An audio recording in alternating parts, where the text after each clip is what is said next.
Just when Nigerians were getting over the seemingly economic and diplomatic face-off that trailed a $5.9 billion fine against telecoms giant MTN, there is a new charge that the telecoms giant will have to deal with. This new one from the Nigerian Senate involves unlawful repatriation of money. We'll be discussing this in the next 30 minutes on Business Nigeria.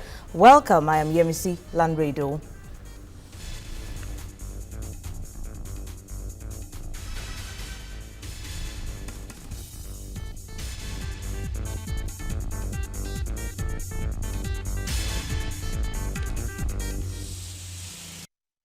Well, just when you thought some reprieve was coming to MTN in the March to talk about $5.2 billion fine for violating SIM card registration regulations, apparently the South African telecoms giant now has a new accusation to answer for, and this time from the Nigerian Senate. Let me background it for you now. Last month, the Senate accused MTN of illegally repatriating over $12 billion outside Nigeria between 2006 and 2016 in what is a violation of the Foreign Exchange Act. MTN was accused of outsmarting the Nigerian financial regulations to obtain a CCI, which is known as Certificate of Capital Importation, within 24 hours before transferring money out of the country without proper authorization. Now, 4 Nigerian banks have been accused of being part of this plot, and Nigeria's Minister of Trade is also being accused of some knowledge of this whole issue. Now, MTN is strongly denying this allegation, saying no dividends were declared or paid until the CCIs were issued and finalized, adding that MTN Nigeria only requested for CCIs for foreign capital that was invested in Nigeria, and dividends were externalized on issued CCIs. Now, the question is, will foreigners not be put off with the manner of with which Nigeria is handling this issue, considering the unfriendly economic policies? Let's talk to a financial management consultant, BISI OGUNWALE. Also, I will be having Agbaji joining me from the Lagos Business School. We will be joining me via Skype. Many thanks for your time, BISI OGUNWALE. Thank you so much. Also to you, Agbaji there. Many thanks for your time. All right, you have this whole issue known to you, as we have said it now. What do you make of this, really, of this newest accusation? Although I know that the Senate has already formed a committee to investigate this matter. But what do you make of this? Do you think it's an undue peak on the MTN? Yes, I think. Okay. Just when we thought that we were getting out of undue interference from our government in the way businesses are run, the National Assembly, the upper chamber of the National Assembly, precisely on the 27th of September, Senator Dino Melaye brought a case against MTN on the floor of the Senate in the National Assembly. First, the issue here for me is, what exactly is the Senate out to achieve? And then why are they doing what they are doing? And I have looked at everything they've brought forward. And the issue of the fact that MTN did not get CCI before repatriating money. What funds are we talking about? MTN claims they were repatriating funds that were meant to be profit or dividends being paid on importation of capitals they've done. I don't see anything wrong in what they've done. So for me, I think this is just a witch hunt. All right, let me talk to you on Skype, Mr. Agbaje now. This is a huge fund. All right, I'm told that he's not there at the moment, but we'll get back to him. But this is a huge fund that the Senate is actually talking about. And do you think MTN would have violated that Foreign Exchange Act? And of course, the CBN should be involved in this matter. Yes. Okay, so let me quickly read the part of the act to you, and just so we're clear on what we're talking about. The Nigerian Investment Promotion Council Act and Foreign Exchange Monitoring and Miscellaneous Provision Act says very clearly, a foreign investor in an enterprise to which this act applies shall be guaranteed unconditional transferability of funds through any unauthorized dealer in freely convertible currency of A, dividend and profit, net of all taxes attributable to that particular investment. Okay, so let's talk about capital importation. The CBN provides that any enterprise or organization that wants to get external funding in form of investment or debt into their business locally must obtain what we call certificate of capital importation, which is to be issued 24 hours after the money has come into the country. I had 10 years experience of working in the banking industry, and I had the opportunity of doing so many transactions around CCI. There was not one that we were able to get CCI out of CBN in that 24 hours. What normally happens is there is an approval process that CBN allows the people bringing in funds to be able to do the transactions they want to do, and then the transactions go on like that. But in your view, do you think this approval process was put in place by CBN? I do not want to think that MTN in any way have done anything wrong in this process, because first, they would have to have applied through their banks to the CBN, and then an approval must have been given before those funds come in. What does CCI do? CCI is just basically a certificate, a paper, if I can use that word, which says so-so company is bringing so-so amount of money into the country.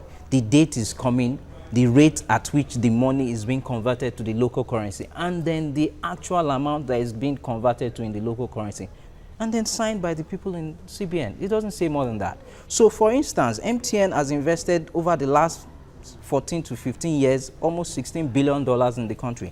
I want to believe that there are CCIs for all those funds that they brought into the country. And this shouldn't be the first time they would be carrying out this particular kind of transaction. Absolutely. All right, let me talk to Mr. Agbaje. I'm told he's back now on Skype. Many thanks for your time, Mr. Agbaje from the Lagos Business School. I'm sure you're well aware of these recent allegations by the Senate of MTN repatriating almost $14 billion out of Nigeria. Now, what do you make of this recent allegation? Well, there's an investigation before the Senate, and so one should restrict himself. We've had some of the testimony, and we can make sense of what the issues really are, but one should be careful in commenting because current investigation. What is clear is this: we know MTN invested in Nigeria to get a telecoms license. We know that when you invest in Nigeria under our laws, you're required to obtain a certificate of capital importation, and we know that when you then, so in order, and one of the benefits of recording it through that certificate when you do invest is that when you then want to remit your profits out of Nigeria, then you have a legal basis to transfer to remit your profits and dividends and all of those things out of Nigeria. I do believe that this is beginning to look like purely a procedural argument. It doesn't appear that there's any doubt that MTN actually imported capital into Nigeria, and therefore it seems to me that all this is about MTN remitting its profits out of Nigeria from MTN Nigeria, the portion of its profits that is due to its parent company MTN in South Africa. That's on the basis of common sense and of course investment laws and all of that, will not be an illegal activity. It's beginning to look, from what I've listened to before the Senate, that this is a purely procedural argument about whether a certificate of capital importation was obtained within 24 hours of the importation of the capital into the country, or over a longer period. My suspicion is that if it then becomes such a purely procedural argument, it may be one much ado about nothing, because the reality is that the four banks that appear to be credible banks, very strong in this field. All right, we seem to be having issues with Mr. Agbaje's connection, but I'm sure we'll get it right now. Allegations back and forth. What does this tell of MTN's relation with Nigeria now? But we'll be talking more about that after the break. Do stay with us.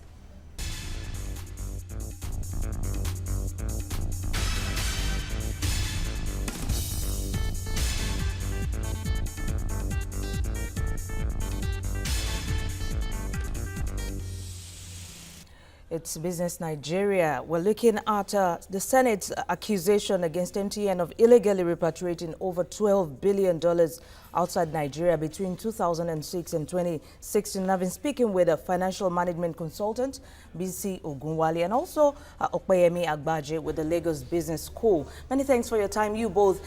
Let me start with you back now, Opeyemi Agbaje. This back and forth allegations against MTN, what does it tell of the relationship between Nigeria and MTN, knowing that MTN, if I may tell you, MTN came into Nigeria in 2000 and has directly or indirectly employed 500,000 of Nigerians. Also, it has contributed about 3.5% of Nigeria's GDP. Of course, Nigeria in return also has provided a third of MTN's revenue. But what does it tell of the relationship between both countries? I mean, between Nigeria and MTN? Well, it's clear that the relationship between Nigeria and MTN, until this year perhaps, has been a very mutually beneficial relationship. Like you correctly pointed out, the company has invested billions of dollars in the country, paid $285 million on day one for digital mobile license, invested significantly, became the country's largest telecoms carrier, has about 46% of the market share, is the pioneer and the leader in most segments of Nigerian telecoms, and has employed people, paid taxes, paid duties and all of that. So the Nigerian government has gained, clearly the company has benefited as well, because all of these remittances that is being accused of making represent profits that it has made out of the Nigerian market. So it is curious, given that this is a company that has invested in the country and has benefited from the country, and both parties have essentially been better off. It's curious that in the last 1 year, we do appear, maybe the company has made some errors here and there, without doubt, but we appear to have been hitting them, every time with a sledgehammer. And the company's capital market valuation in South Africa has gone down at some point by almost 40% as a result of its troubles in Nigeria. The company, both in Nigeria and in South Africa, appears to have made significant erosions in profits in this year as a result of this. So Nigeria perhaps may want to review the regulatory attitude and indeed, in this case, the legislative attitude to what is a beneficial investor in the country. Yes, MTN shares are falling, and it means MTN, from what we have, has lost its crown as Africa's biggest mobile phone company by market capitalization to another telecoms firm. Now, this comes to the politically sensitive part of the issue, where the Minister of Trade, was also accused of being part of this plot to repatriate these funds. BC, what do you say about this? First, I think for me... Well, all right, let's get your angle to that, Opeyemi. Okay. Well, I again, listening carefully to what has been testified before the National Assembly, and given some of the things I also do happen to know in a private capacity, I think joining the minister in that matter was, I think, absolutely unnecessary. Okenelama is not a private shareholder in MTN. He was CEO of a company, of a private equity firm that was an investor in MTN. That's my understanding of what the facts are. It doesn't appear that you will find the name Okenelama or even any company personally owned by Okenelama in the shareholders list of MTN. I suspect that a little bit of this has just been maybe to embarrass the gentleman, but it seems that, and it's public knowledge, I imagine that Capital Alliance, which Oke Yusuf may have had some investment in MTN. I do not see why it was necessary to drag him in a personal capacity into that. In any event, the profits that Capital Alliance got out of MTN are legitimate results of investing in a business, and I'm sure that company has made some losses from some other investments. And so again, we should not scandalize profits, we should not scandalize investments, we should be rational in our relationship to investors. That's my view on that. Okay, let's get BISI's angle. I saw you nodding your head while Okoyemi was talking. I think he's made the point rightly. OK was not in any way a shareholder in MTN. What he's done basically as a leader of an organization that had investment in MTN. So I do not see in any way, even if they were going to mention a name, it would have been Capital Alliance, not OK himself. I mean, the Honorable Minister was the MD CEO of that particular firm that had investment. There's nothing wrong for an organization to invest in another organization. And I mean, the law says that the company can act legally on its own. So you don't have to call the people behind, that particular company. To rightly just buttress what he says, I see this as a way of embarrassing a minister serving under the presidency by way of mentioning his name as one of the perpetrators of this alleged illegal repatriation of money. In any case, I do not see the illegality that the Nigerian Senate is trying to prove. But we wait for the result of the investigation and see where this leads us. Exactly. So I know investigations are going on now, but finally, in your words, I'll start with you, Okpayemi. Who do you think should be really involved in these investigations? Is it the CBN, the FRSC, that's the Financial Reporting Council, the banks? Because I know the banks have also denied these allegations. 4 banks have been accused. Now, who should be at the forefront of this investigation? Quite frankly, in my view, this was not a matter that should have gone before the Senate. If there was a concern about improper capital importation of remittances out of Nigeria, there are 3 regulators that could have been and should have been involved. First of all, the central bank, because it regulates the banks who are accused of transferring money. The NCC, that's the regulator for MTN, if MTN had done anything wrong. And then there's the NIPC, the Nigerian Investment Promotion Commission, which is the one that is in charge of investments into Nigeria. I think that if there was a legitimate concern first, the first thing was to establish the facts through these 3 regulators. And then if those facts revealed wrongdoing, then it could have been escalated to the Senate or indeed to a prosecutor, maybe the Ministry of Justice, the Attorney General, and so on. But clearly, from all I've seen so far, this has appeared to me as something born out of a little bit of ignorance or perhaps a little bit of mystery. All right, let your final word, BC. Okay, for me, just again to look at, during the Senate sitting, the president of the Financial Reporting Council, Jim Obase, said something that the company hasn't done anything wrong in what they did. I mean, if there's anything for them to investigate, it should be the regulatory bodies that are responsible for this that should be the one that the Senate is looking at. But finally, what I want to say on this is, as a government, what the National Assembly and even the executive arm of the government should be looking at is, how does this entire saga being created around MTN help business and investment in the country? I do not think we are speaking the right words to the investment world if we are treating MTN the way we treat them currently as a result of all these issues that we're bringing around this. It doesn't speak well of us as a country, and it does not look as we are serious to attract those foreign investments that we're looking for if we're speaking about a business the way we're going about it. Knowing the underlying issues MTN has also been facing, it's expedient that they work on the relationship management, of course, with their subscribers in Nigeria. And of course, with these investigations, as you have rightly said, and Okoyemi also said, the regulatory bodies should be at the forefront of these particular allegations, answering to issues from the Senate. Many thanks for your time, Okoyemi Agbaji, an economist to the Lagos Business School, and of course, BC OGUNWALE, financial management consultant. We appreciate it. Thank you. The World Bank says it has disbursed a total of $7 billion to Nigeria from 2012 to date. Statistics obtained from the bank's web portal also showed that its current portfolio in Nigeria stood at $8 billion. A total of $4.7 billion approved for the country is yet to be disbursed. The total loan portfolio is made up of concessional loans from the International Development Association and commercial loans from the International Bank for Reconstruction and Development. While crude oil prices are down again at the world market due to oversupply by major producers. At the London market, the Brent raised for $45 per barrel in early trade. And for the OPEC basket crude, its price steadies at $42. a barrel.